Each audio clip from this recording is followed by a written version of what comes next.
Hello viewers, welcome to my YouTube channel physics with Rishikesh. দেখো, আমরা যে সিরিজটা শুরু করেছি জেনারেল প্রপার্টিজ অফ ম্যাটার্স এর, তো আমরা গ্র্যাভিটেশন করেছি, আগের দিন আমরা ইলাস্টিসিটি দেখেছি, আজকে আমরা দেখো সারফেস টেনশন। ঠিক আছে, আজকে আমাদের থার্ড চ্যাপ্টার সারফেস টেনশন। তো সারফেস টেনশন কাকে বলে? দেখো, তুমি একটা পাত্রে ধরো জল নিলে, উপরিপৃষ্ঠ সবসময় দেখবে একটা রাবার ব্যান্ডের মতো আচরণ করে, এবং এই যে তরলটা বা তুমি জল নিয়েছো, এখানে জল বা তুমি যে কোনো লিকুইড নাও, এই লিকুইডটা সবসময় কি করবে, এর পৃষ্ঠতলের যে ক্ষেত্রফল আছে এটা কমানোর চেষ্টা করবে। ঠিক আছে, তরলে এই প্রপার্টিটাকেই আমরা সারফেস টেনশন বলে থাকি, এই যে পৃষ্ঠতলের ক্ষেত্রফলটাকে সবসময় কমানোর জন্য। এর ডেফিনেশন তোমরা বইয়ে পেয়েই যাবে, যে এক তরলে মুক্ত পৃষ্ঠের উপর একটা রেখা কল্পনা করা হলো, সেই রেখার সঙ্গে প্রতি একক দৈর্ঘ্যের উপর লম্বভাবে এবং পৃষ্ঠতলের স্পর্শক বরাবর কোনো একদিকে যে বল ক্রিয়া করে তাকেই ওই তরলের পৃষ্ঠটান বলা হয়। এটা হচ্ছে মানে বইয়ের যে ডেফিনেশন আমরা পাই সেটা, কিন্তু অ্যাকচুয়ালি ব্যাপারটা হচ্ছে যে তরলটা বা কোনো একটা লিকুইড যখন একটা পাত্রে নেবে, সবসময় তার সারফেস যে এরিয়াটা সেটাকে কমানোর চেষ্টা করে। ঠিক আছে, একটা লিকুইডের এই প্রপার্টিটাকেই বলা হয় পৃষ্ঠটান বা সারফেস টেনশন। চলো আজকে আমরা এটার উপরে ক্লাসটা করে নিই, আর লাস্টের দিকে কিছু ইম্পর্টেন্ট প্রিভিয়াস ইয়ারের কোশ্চেন থাকবে, ফান্ডামেন্টাল কোশ্চেন, আর এগুলোর উপর ভিত্তি করে আমরা কঠিন কোশ্চেন গুলোতে পরবর্তীকালে করব। তো চলো আমরা ক্লাসটা স্টার্ট করি, আর বন্ধুদের মধ্যে শেয়ার করে দাও, চ্যানেলটাকে সাবস্ক্রাইব করে দাও। ঠিক আছে, চলো নেক্সট স্টার্ট। দেখো, সারফেস টেনশন, আমরা সারফেস টেনশনের যে ডেফিনেশনটা দেখলাম সেখান থেকে কি দেখলাম, সারফেস টেনশন হচ্ছে ফোর্স পার ইউনিট লেন্থ। তাহলে সারফেস টেনশনের ডাইমেনশন কি হবে? ফোর্সের ডাইমেনশন ডিভাইডেড বাই লেন্থের ডাইমেনশন। ফোর্সের ডাইমেনশন আমরা দেখেছি m(L)T⁻⁻2 ডিভাইডেড বাই লেন্থের ডাইমেনশন হচ্ছে L। তাহলে সারফেস টেনশনের ডাইমেনশন কি হবে? m(T⁻²). আচ্ছা, সারফেস টেনশনের ইউনিট কি হবে? সিজিএস ইউনিট হচ্ছে ডাইন পার সেন্টিমিটার, আর এসআই ইউনিট হচ্ছে নিউটন পার মিটার। এবার দেখো, সারফেস টেনশন যে দুটো বিষয়ের উপর নির্ভর করে, একটা হচ্ছে টেম্পারেচার, একটা হচ্ছে ইম্পিউরিটি। তো আমাদের ডিটেলসটা দরকার নেই, শুধুমাত্র আমাদের একটুকু জানলেই হবে যে টেম্পারেচারের সঙ্গে সারফেস টেনশন কি করে ভ্যারি করে, কারণ এটার উপর ভিত্তি করে গ্রাফ দিয়ে কোশ্চেন আসতে পারে বা নিউমেরিক্যাল বিভিন্ন কোশ্চেনগুলো আসতে পারে। দেখো, আমি এখানে লিখে রেখেছি তোমাদের বোঝার সুবিধার্থে, যা surface tension of a liquid decreases with rise of temperature. যত তুমি টেম্পারেচার বাড়াবে সারফেস টেনশন তত ডিক্রিজ করবে। এবার একটা ম্যাথামেটিক্যাল ফর্ম দেখো, বলছে for small temperature differences the variation in surface tension with temperature is linear. মানে যদি টেম্পারেচারের ডিফারেন্স খুব কম হয়, মানে খুব কম টেম্পারেচার তুমি ইনক্রিজ করো, তাহলে সারফেস টেনশনের সঙ্গে টেম্পারেচারের যে গ্রাফটা আমি প্লট করবো সেটা হবে লিনিয়ার গ্রাফ। কোন রিলেশন ফলো করে হয়? টি সাফিক্সে small T equal to T0 into 1 minus alpha T. এখানে টি সাফিক্সে স্মল টি অ্যান্ড T0 কি? Surface tension at temperature T°C and 0°C। আর আলফা হচ্ছে আমার temperature coefficient of surface tension, আর এই স্মল টিটা কি? এটা হচ্ছে আমার টেম্পারেচারের ডিফারেন্স। ঠিক আছে, এই গেল আমার সারফেস টেনশন। এবার আমরা দেখে নিই সারফেস এনার্জি কি জিনিস। The work done for increasing the area of the surface of a liquid by unity, এটা হচ্ছে আমার সারফেস এনার্জি। কি বলছে? একটা লিকুইডের যে সারফেস এরিয়া আছে সেটা যদি আমি ইউনিট পরিমাণ ইনক্রিজ করি, তাহলে আমাকে যে ওয়ার্ক ডান করতে হবে সেই ওয়ার্ক ডানকেই আমার সারফেস এনার্জি বলা হয়। মনে রাখবে, সারফেস টেনশন এবং সারফেস এনার্জি এই দুটো ডাইমেনশন আমার সেম হয়, m(T⁻²), কিন্তু ইউনিটগুলো কিন্তু আমার ডিফারেন্ট হয়। সারফেস এনার্জির ইউনিট কি হবে? সিজিএস ইউনিট হচ্ছে আর্ক পার সেন্টিমিটার স্কোয়ার, আর এসআই ইউনিট হচ্ছে জুল পার মিটার স্কোয়ার। ঠিক আছে, নেক্সট পয়েন্ট দেখো, the work done for forming a soap bubble. তুমি একটা সোপ বাবল তৈরি করবে। এবার সোপ বাবল তৈরি করা মানে কি? তার তো একটা এরিয়া থাকবে আর তার সারফেস টেনশন থাকবে, তাহলে ওয়ার্ক ডান কি হবে? Surface tension into area.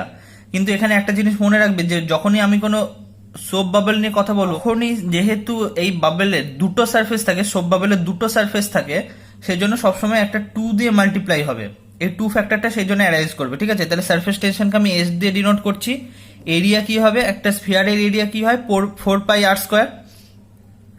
ঠিক আছে, তাহলে ওয়ার্ক ডান কত হবে? 8πr² ইন্টু এস, কারণ আমাকে এই সারফেস টেনশনের এগেনস্টে গিয়ে ওয়ার্ক ডান করতে হবে। তাহলে ওয়ার্ক ডান হবে সারফেস টেনশন ইন্টু এরিয়া। এইভাবে পেলাম। এবার নেক্সট পয়েন্টটা কি বলেছে? আমি এই যে একটু আগে যে বাবলটা তৈরি করলাম, এই সোপ বাবলের রেডিয়াস কত ছিল? r। এবার আমি যদি এই সোপ বাবলের রেডিয়াস r1 থেকে ইনক্রিজ করে r2 করি, তাহলে ওয়ার্ক ডান কত হবে? সেই ক্ষেত্রে ওয়ার্ক ডান হবে W equal to 8πr² minus r1² into S. কেন? দেখো, প্রথমে যদি আমি ধরো r1 রেডিয়াসের একটা সোপ বাবল তৈরি করি, সেখানে আমার ওয়ার্ক ডান কত হবে? 8πr1² s। আর তারপরে আমি যদি R2 রেডিয়াসের একটা সোপ বাবল আমি যদি তৈরি করি, সেক্ষেত্রে আমার ওয়ার্ক ডান কত হবে, 8πR2²S। এই দুটো ডিফারেন্সই হচ্ছে আমার ওয়ার্ক ডান। দেখো এইটাই লেখা আছে এখানে। Next point, splitting of bigger drop.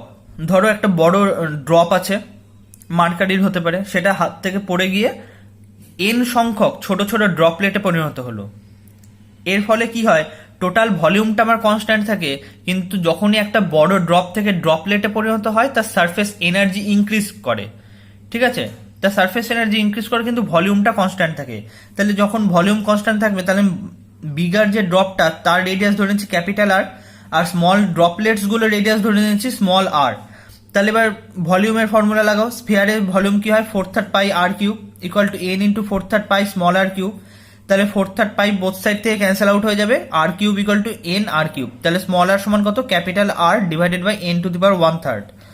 এবার এই যে একটা বড় ড্রপ থেকে ড্রপলেট গুলোতে পরিণত হলো, এর ফলে ওয়ার্ক ডান কত, ওয়ার্ক ডান হচ্ছে আমার change in area into surface tension. ঠিক আছে, তাহলে সারফেস টেনশন এস দিয়ে ডিনোট করা হচ্ছে, আর চেঞ্জ ইন এরিয়া কত, দেখো এরিয়া আমি বলেছি কি বড় ড্রপ থেকে ড্রপলেট তৈরি হলে এরিয়া হচ্ছে আমার ইনক্রিজ করে। তাহলে ছোট ছোট ড্রপলেট গুলোর টোটাল সারফেস এরিয়া কত, n ইন্টু 4πr² মাইনাস বড় ড্রপটার সারফেস এরিয়া 4πr², এটা ইন্টু এস। এটা হচ্ছে আমার রিকোয়ার্ড ওয়ার্ক ডান। এবার দেখো আমি ডিফারেন্ট কেসে এক্সেস প্রেসার কেমন হয় সেগুলো আমি একটা চার্টের মাধ্যমে তোমাদের দেখেছি, এটা তোমরা একটুখানি খাতার মধ্যে নোট ডাউন করে নাও। প্লেন সারফেস হলে 0, কনভেক্স বা কনকেভ সারফেস মানে কার্ভড সারফেস হলে 2t/r, ড্রপ হলে 2t/r, বাবল হলে, বাবলের আমি কি বলেছি যে দুখানা সারফেস থাকে, তার মানে কি হবে 4t/r, বাবল লিকুইড হলে 2t/r, আর bubble at depth h below the free surface of liquid of density d, মানে কি জলের গভীরে h ডেপথে একটা বাবল থাকলে তার উপরে এক্সেস প্রেসার কত, 2t/r প্লাস h/dg। h ডেপথে যে প্রেসারটা ক্রিয়েট হয় সেটা হচ্ছে h/dg। ঠিক আছে, চলো এরপর আমরা ক্যাপিলারি দেখে নিই। ক্যাপিলারি টিউব আমরা সবাই হয়তো দেখেছি। দেখো ক্যাপিলারি টিউবকে তুমি যখন একটা লিকুইডের মধ্যে ইমার্স করবে বা ডোবাবে, তার লিকুইডে ডোবাচ্ছ, সেটা কিছু পরিমাণ উঠবে।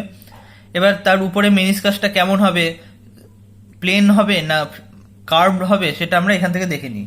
দেখো প্রথমে কি বলছে, a capillary tube of radius r is immersed into a liquid of density rho if the liquid rises up to a height inside the capillary tube, then h equal to 2s cos theta divided by r rho g। এগুলো সব proof করা যায়, কিন্তু proof আমরা করব না, আমাদের competitive এক্সামে প্রুফ লাগবে না, জাস্ট ফর্মুলাটা আমার দরকার।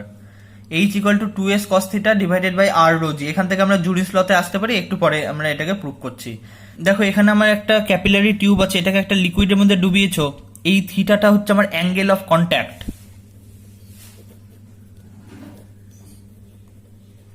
অ্যাঙ্গেল অফ কন্ট্যাক্ট এটা কি করে ড্র করা হয়েছে, এই যে আমার এটা লিকুইডের সারফেসটা, এর সঙ্গে ট্যানজেনশিয়াল ভাবে কোন দিকে না, যেদিকে লিকুইডটা আছে বা এই সলিডের সঙ্গে, আর থিটাটা হচ্ছে এই যে ট্যানজেন্ট আর সলিডের মধ্যেকার অ্যাঙ্গেল, এটা হচ্ছে আমার অ্যাঙ্গেল অফ কন্ট্যাক্ট।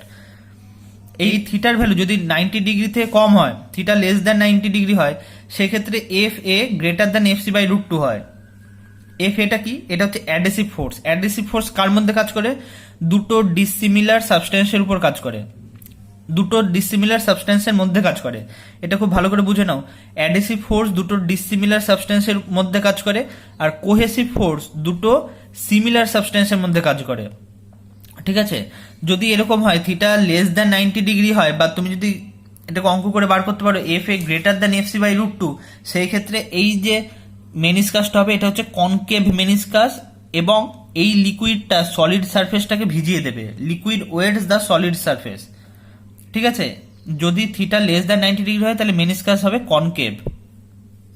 এবার দেখো এই যে থিটাটা যদি 90 ডিগ্রি হয়, মানে থিটাটা কি বলছে, ট্যানজেন্টের সঙ্গে সলিডের অ্যাঙ্গেল, এই অ্যাঙ্গেলটা 90 ডিগ্রি, এই থিটাটা যদি 90 ডিগ্রি হয় সেক্ষেত্রে F A equal to fc/√2, এবং মেনিসকাস কেমন হবে, প্লেন মেনিসকাস।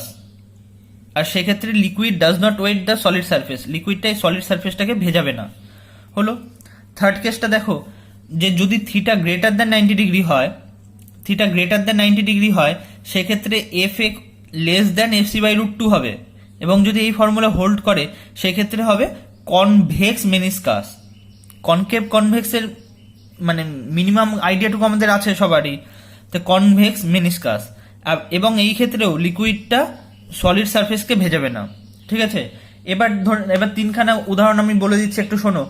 যদি আমি একটা গ্লাস টিউবকে ওয়াটারের মধ্যে ইমার্স করি সেই ক্ষেত্রে মেনিসকাস হবে কনকেভ। যদি একটা সিলভার টিউবকে ওয়াটারের মধ্যে আমি ইমার্স করি সেক্ষেত্রে আমার মেনিসকাস হবে প্লেন মেনিসকাস। এবং যদি একটা গ্লাস টিউবকে আমি মার্কারির মধ্যে ইমার্স করি সেই ক্ষেত্রে মেনিসকাসটা হবে আমার কনভেক্স মেনিসকাস, ঠিক আছে। আচ্ছা, এরপরে আমি বলেছিলাম যে জুরিস ল আসে। আমরা একটু আগে ফর্মুলাটা কি দেখেছিলাম, কোন একটা ক্যাপিলারি ক্ষেত্রে লিকুইড কত হাইট অব্দি উঠবে, H=2s cos θ divided by r ρg। এবার ধরে নাও এই এস থিটা ডি জি এগুলো যদি আমার কনস্ট্যান্ট হয় সেক্ষেত্রে দেখো এস থিটা রো জি এইটা যদি কনস্ট্যান্ট হয় তাহলে H প্রপোর্শনাল টু 1/r আমি বলতে পারি। এটাই হচ্ছে আমার জুরিস ল, ঠিক আছে। এটা গেল আমার কনসেপচুয়াল পার্টটা। এরপরে চলো আমরা প্রবলেম সলভ করি এটার উপর। দেখো এগুলো প্রতিটাই প্রিভিয়াস ইয়ারের কোশ্চেন, ঠিক আছে। আমি পাশে মেনশন করে দিয়েছি কোন কোন এক্সামে কোন কোশ্চেনগুলো এসেছে, খুব ইম্পর্টেন্ট ফান্ডামেন্টাল কোশ্চেন। এগুলোর উপর ভিত্তি করেই তুমি কঠিন অঙ্কগুলো পেরে যাবে। চলো first question, two droplets merge with each other and forms a large droplet. In this process, energy is liberated, energy is absorbed, neither liberated nor absorbed, some mass is converted into energy. দুটো droplet জোড়া লেগেছে। আমি একটু আগে কি বলেছি, একটা বড় ড্রপ থেকে যখন ড্রপলেট গুলো তৈরি হয় তখন সারফেস এনার্জি ইনক্রিজ করে, কিন্তু আমি যদি দুখানা বা এন সংখ্যক ড্রপলেটকে আমি জুড়ে একটা বড় ড্রপ তৈরি করি সেক্ষেত্রে সারফেস এনার্জি আমার ডিক্রিজ করবে। এবার সারফেস এনার্জি যদি আমার ডিক্রিজ করে আমি ডাব্লিউ সমান কি জানি, change in surface area, S A দিয়ে লিখলাম surface area into surface tension. Change in surface area into surface tension. এবার চেঞ্জ ইন সারফেস এরিয়া এটা তো আমার নেগেটিভ, তাহলে ওভারঅল আমার নেগেটিভ আসবে। তাহলে ডাব্লিউ কি হচ্ছে আমার নেগেটিভ হচ্ছে, তাহলে এনার্জি কি হবে, রিলিজড হবে। এনার্জি রিলিজড মানে কি, অপশন এ। দেখো নিট 2016 সালে আসা একটা ইম্পর্টেন্ট কোশ্চেন, আর আগের কোশ্চেনটা এসেছিল ওড়িশা JEE তে। A rectangle film of liquid is extended from 4 cm by 2 cm to 5 cm by 4 cm. If the work done is 3 into 10 to the power minus 4 joule, the value of the surface tension of the liquid is, surface tension কত। এবার দেখো এক্ষেত্রে কি হয়েছে, আমার area increase করেছে, তাহলে change in surface area কি হবে, ডেল্টা এ ইকুয়াল টু দেখো 5 into 4 মানে কত 20 মাইনাস কতটা চেঞ্জ হয়েছে আমি বার করছি 4 into 2 মানে 8, 20 মাইনাস 8 ইন্টু কত 2। কেন, এটা আমার একটা ফিল্ম মানে রেক্টাঙ্গেল ফিল্ম মানে সোপ বাবল টাইপ, তাহলে ডেল্টা ই কত হচ্ছে আমার 24 সেন্টিমিটার স্কোয়ার। যেহেতু কোনো একটা সোপ ফিল্মের দুটো সারফেস থাকে সেজন্য সবসময় একটা 2 দিয়ে মাল্টিপ্লাই করতে হবে, এই ফ্যাক্টরটা অ্যারাইজ করবে। তাহলে ওয়ার্ক ডান কত হবে, ডাব্লিউ ইকুয়াল টু আমরা জানি S surface tension into change in area. তাহলে দেখো ওয়ার্ক ডান বলে দিয়েছে 3 into 10 to the power minus 4, surface tension আমাকে বার করতে বলেছে, আর চেঞ্জ ইন সারফেস এরিয়া কত 24, এটা হচ্ছে সেন্টিমিটার স্কোয়ার, তাহলে 24 into 10 to the power minus 4 এত মিটার স্কোয়ার হবে, কারণ আমাকে সবটা এসআই ইউনিটে করতে হবে। উত্তর আমার নিউটন পার মিটার মানে এসআই ইউনিটে আছে। তাহলে এখান থেকে সলভ করো, তাহলে 10 to the power minus 4 cancel out হবে, 3 8 24, তাহলে S equal to 1/8 equal to 0.125 newton per metre, option C. দেখো question number 3, the pressure of air in a soap bubble of 0.7 centimetre diameter is 8 millimeter of water above the pressure outside. The surface tension of the soap solution. Jammu and Kashmir CET তে আসা একটা question, ভালো question বলে এটা pick করেছি। আমরা soap বাবলের access প্রেসারের formula কি জানি, delta P equal to 4T/R। আমি যে চারটা দিয়ে দিয়েছি ওইটা আরেকবার তোমরা দেখো, ওখানটায় আমি এটাকে প্রোভাইড করেছি। Delta P equal to 4T/R। এটা কত বলেছে যে 8 millimeter of water above the pressure outside, মানে কি, ধরো তুমি 8 millimeter গভীরে জলের মধ্যে যে প্রেশারটা হয়, তাহলে এটা ইকুয়াল টু ধরে নিই আমার এইচ ডিজি। এবার আমাকে কি বলেছে, সারফেস টেনশন বার করতে বলেছে। তাহলে সারফেস টেনশন টি দিয়েও ডিনোট করা যায়, সারফেস টেনশন এইচ দিয়েও ডিনোট করা যায়, কোনো ম্যাটার করে না, তুমি যেটাই লেখো। তাহলে টি ইকুয়াল টু কত, h r dg divided by 4, তাই তো। এবার এইচ এর ভ্যালু কত বলে দিয়েছে, 0.8, আমাকে সবকটা সেন্টিমিটার নিয়ে যেতে হবে, তাহলে 8 মিলিমিটার বলে দিচ্ছে, মানে 0.8 সেন্টিমিটার ইন্টু 0.7, এটা 0.7 হচ্ছে আমার ডায়ামিটার, তাহলে রেডিয়াস কত 0.7/2 ইন্টু ডি, ডি মানে হচ্ছে 1 ইন্টু জি, জি এর ভ্যালু 9.8, কিন্তু সেটা কি মিটার পার সেকেন্ড স্কোয়ার, সেটাকে আমি সেন্টিমিটার নিয়ে যাব। এবার ধরো জি এর value 10 metre per second square, তাহলে সিজিএস এ কি হবে 10 কিউব ডিভাইডেড বাই 4, এটা আসছে হচ্ছে 8879 পার সেন্টিমিটার। কিন্তু দেখো অপশন এরকম কিছু নেই, তো আমরা নিয়ারেস্ট অপশন যেটা সেটাকে নেব, অপশন বি, ঠিক আছে। Next question, question number 4, the excess pressure in a soap bubble is thrice in other one, then the ratio of their volume is, তাদের ভলিউমের রেশিও কত। দেখো এক্সেস প্রেশার আমরা কি জানি 40/R, মানে কি প্রপোর্শনাল টু 1/R, তাই তো। এবার তাহলে আমার R1/R2 কত, delta P2 divided by delta P1, এটা সমান কত বলেছে 1/3, মানে আমার একটা আর একটা 3 গুণ, তাহলে দ্বিতীয়টা আমার প্রথমটা 3 গুণ, তাহলে V1 আর V2 রেশিও কত হবে, R1 আর R2 রেশিওর কিউব হবে, তাহলে এটা কত হবে 1/27, মানে কি অপশন ডি।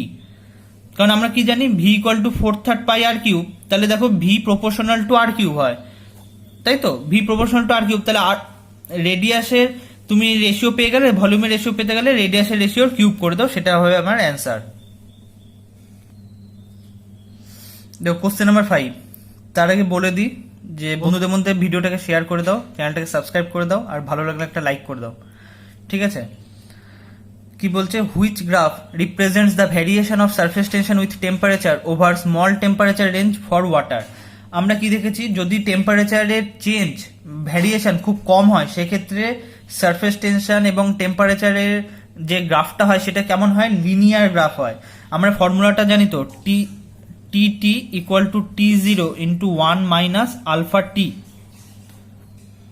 তার মানে কি যত তুমি টেম্পারেচার বাড়াবে তত সারফেস টেনশন কমবে। এখানে দেখো একটা গ্রাফই সেটাকে ডিনোট করছে, অপশন বি, ঠিক আছে। চলো আজকের লাস্ট কোশ্চেন, খুব ইম্পর্টেন্ট একটা কোশ্চেন, দেখো এমপি পিএমটি তে এসেছিল, খুব ইম্পর্টেন্ট একটা কোশ্চেন, খুব ইজি একটা কোশ্চেন বলা যায়, ঠিক আছে। দেখো কি বলছে, water rises to A height H in a capillary at the surface of earth, on the surface of the moon the height of water column in the same capillary will be, মানে তুমি একটা capillary tube জলের মধ্যে চুবিয়েছো, সেটা পৃথিবীর সারফেসে H height অব্দি উঠেছে, তাহলে চাঁদের সারফেসে কত হাইট অব্দি উঠবে। দেখো খুব ইন্টারেস্টিং একটা কোশ্চেন।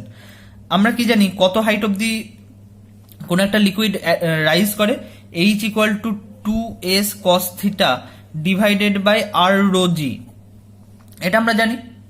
এবার দেখো এস কনস্ট্যান্ট, আমার থিটাটাও আমার কনস্ট্যান্ট, পারপেন্ডিকুলারিটি তুমি ডুবিয়েছো, আচ্ছা একই ক্যাপিলারি ডুবিয়েছো মানে তার রেডিয়াস কনস্ট্যান্ট, আর জলের ক্ষেত্রে রো কনস্ট্যান্ট, তাহলে এইচ প্রপোর্শনালটা কি হলো 1/g, তাহলে এইচ প্রপোর্শনাল টু 1/g।